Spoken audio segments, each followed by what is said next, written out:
This isn't about last year, 2 years ago, 1993. It's not about any of that. This is about Saturday at 3:25 for 3 hours, 3.5 hours, however long it takes. Who can be the team that can execute at the highest level the most consistently throughout the game? That's what it's about. I think it's all about, just really focused on Buffalo and what they do, because if you start focusing on anything else, you're going to be in trouble.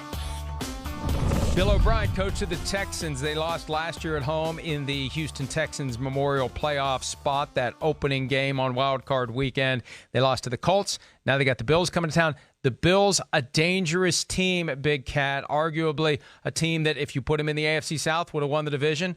Put them in the AFC West, maybe they would have given the Chiefs a run for their money. They were stuck in the AFC East. They got swept by the Patriots, but still a very good team this year and a very dangerous team for the Texans. But, it gets back to playoff experience for quarterbacks. And Deshaun Watson earlier this week talked about how fast it was, how intense it was for him last year going against Andrew Luck, who had plenty of playoff experience. This year, Josh Allen's the new kid on the block. And I feel like there have been times this year where the Bills have a chance to get that signature win. And the win at Dallas on Thanksgiving really, in hindsight, wasn't that big of a deal because Dallas stinks.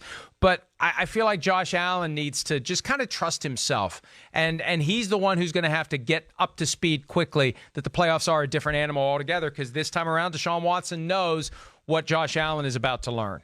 Yeah, the Bills didn't beat a playoff team this year, and I'm not counting the Tennessee Titans, who they did beat, but they beat them when Marcus Mariota was the quarterback. That wasn't a playoff team. That was a team that was going to finish with one of the worst records in football. So you're right, they have not had that signature big-time win.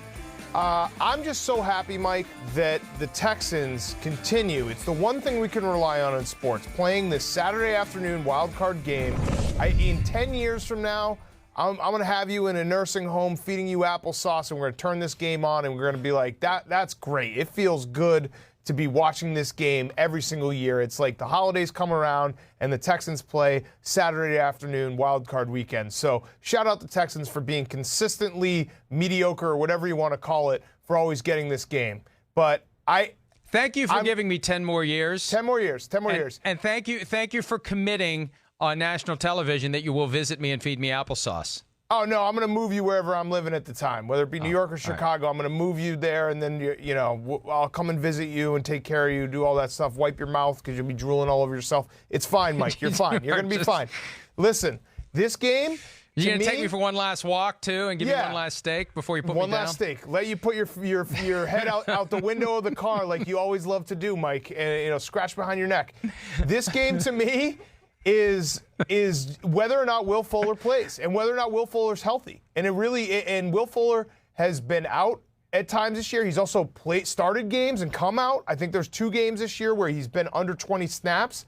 So if Will Fuller plays and he is healthy the entire game, I think the Texans offense has a little too much for the Bills to be able to contain. Because if you look at the numbers, Will Fuller is the difference maker on this Texans offense between being okay and being elite and being able to get those big plays, stretch the field. When Will Fuller's out there, you cannot keep everything in front of you.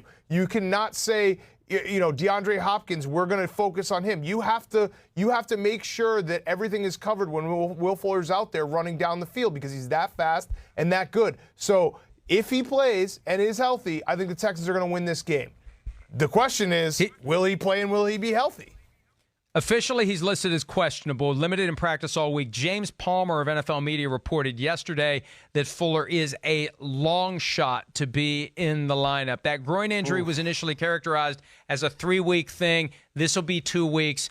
And I don't know, maybe he's a decoy. You're right. If he can't play, but he's not going to significantly aggravated, if he's very careful about what he does, you could put him out there early in the game just to maybe get a cheap touchdown, because they're going to, you can't ignore him and let him stand there uncovered. You have to at least respect the fact that he's present. But we've seen that before, where you've got receivers with leg injuries that end up being on the field just as a decoy to open up other things. But you're right, with Will Fuller, it changes everything. Kenny Stills and DeAndre Hopkins alone, far less potent than when you get all 3 guys out there. And look, Deshaun Watson, isn't it weird? 2 years ago, before he tore his ACL, out of the blue, non-contact on a Thursday practice, early November. He was taking the league by storm, and we've kind of forgotten about him. He's still doing the things that he did 2 years ago. We had our awards that we handed out earlier this week. We had Lamar Jackson, the clear-cut MVP, but the other two guys that got consideration were Russell Wilson and Deshaun Watson. Deshaun Watson's a special quarterback,